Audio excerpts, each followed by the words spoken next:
Nain is G'ua and Meriam artist who lives and works in Melbourne. Clinton held his first solo exhibition in 1996 at Hogarth Galleries in Sydney.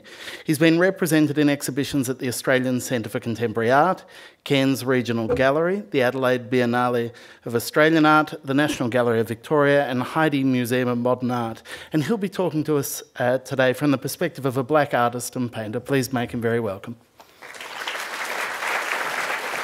Well, good evening, ladies and gentlemen. And happy NAIDOC to all of you and us. And we're halfway through the week. I guess when I was asked to speak about this particular artist and an amazing work of art by Emily, a lot of emotions came into my heart and into my mind, because I remember as a young artist myself here in Melbourne, far, far away from my home. And when I realized what Emily was painting, I remembered my own mother. And I remember her cooking. And we grew up, yeah, we had McDonald's, yeah, we had Kentucky Fried Chicken, yeah, we had fish and chips, pizza, whatever. But my mother could cook. And she had 7 children to raise and feed and work every day. So food like yam, taro, cassava, manioc, all of those things were part of our life. Even though that we lived here so far away from where this food naturally came from. I guess my mother knew how important it was culturally, but also for our own health, that we have our indigenous food. When I looked around, when I grew up, there was a lot of Italian and Greek families as well. They ate their traditional food too. My mother made sure that her children did too. So I was very, very lucky. Maybe that's why I'm big and strong today. But these are the things that come to mind just as a human being, as an Indigenous young man going to old man. Remembering how important it is that we keep our culture. We remember who we are. We eat with our family and our friends. We share our culture. We share our food. We share ourselves, our heart. This painting, to me, as an Indigenous artist, it cries to me.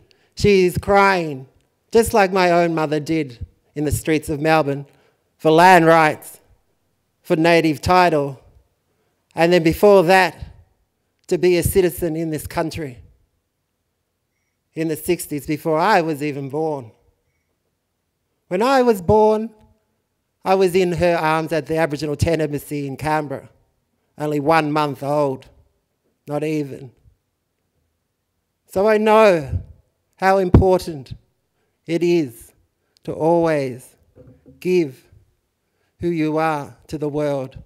Tell the world who you are. Do not be frightened.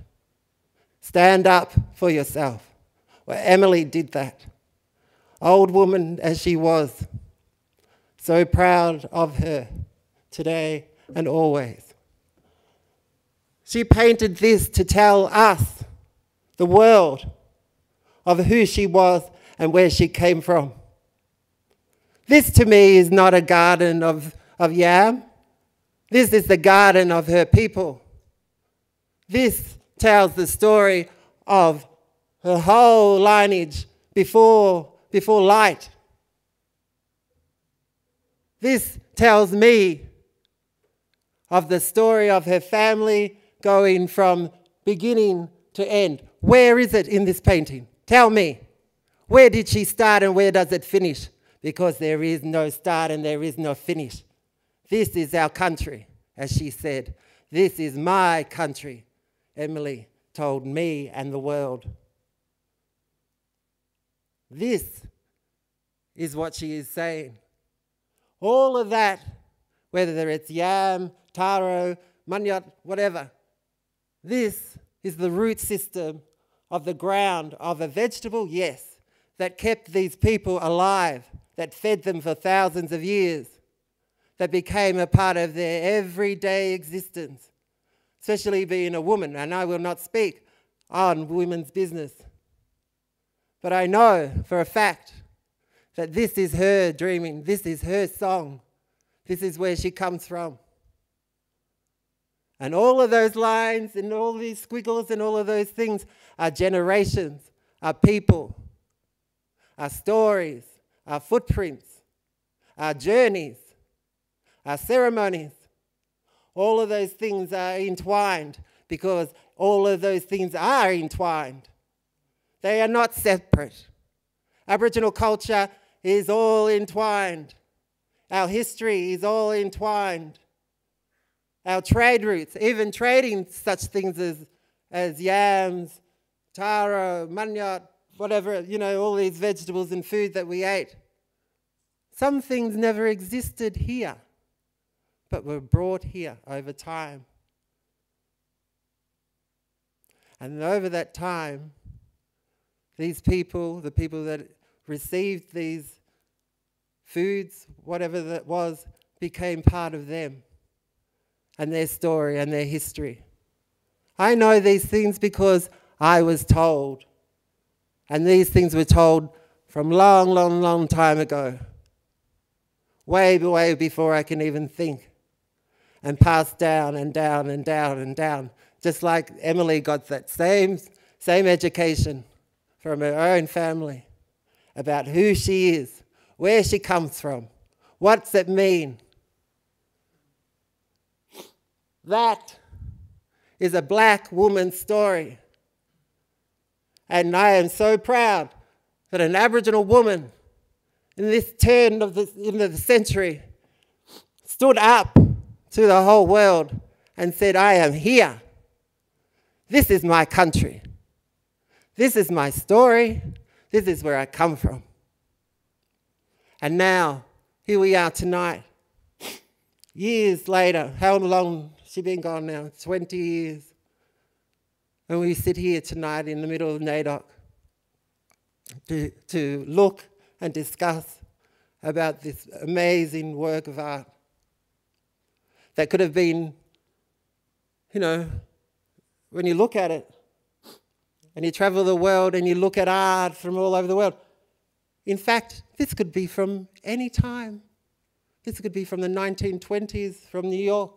This could be from Africa. This could be from South America. Because it's entwined. Her story is telling the story of life, of creation, of us, of our food. Yes, maybe. But when you look, and the fact is, that when I was told about this painting, long ago now, when it was first painted, I stood in front of it and could only think of my mother. And then led to believe and realize why is because it's talking about country. It's talking about land. When I think of my mother, I think of my country. Because she is my country. I come from her, I go back to her. Emily was thinking maybe the same thing before she passed. I've got to tell my story. I must pass on my knowledge, my lineage, my history. Yes, use the yam as a symbol of telling that story. But it's not a written word there, is there? There's no text. But that, in fact, is language. That tells a journey. That tells story, history, as I said. And this, like as Judith said, comes from a woman supposedly never seen art, or never seen a gallery in the Western world, or could speak English.